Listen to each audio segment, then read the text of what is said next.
We're going to explain how to reverse a for loop in Unreal Engine 5. There are a couple of ways to achieve this, and we'll cover both.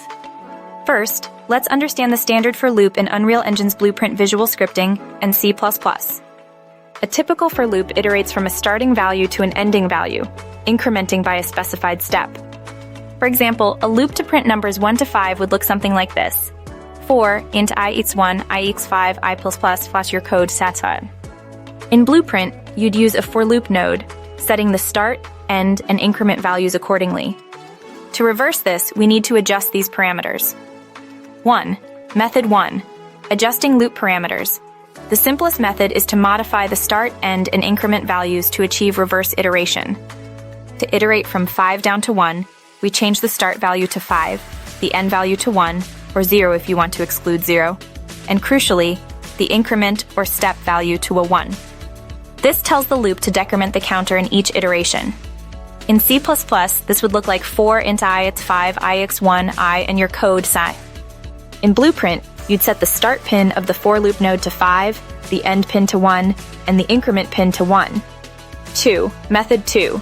Using array and reverse iteration. This method is particularly useful when dealing with arrays or lists.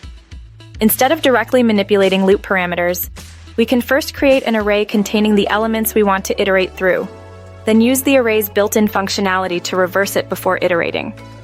In C++, you might use the std reverse function from the algorithm header.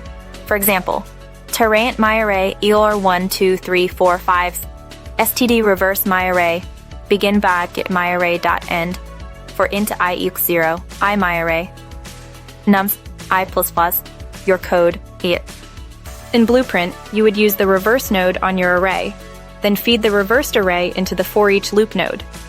This approach keeps the loop itself simple and readable, handling the reversal separately. 3. Choosing the right method. Method 1 is generally more efficient for simple numerical iteration because it avoids the overhead of array manipulation.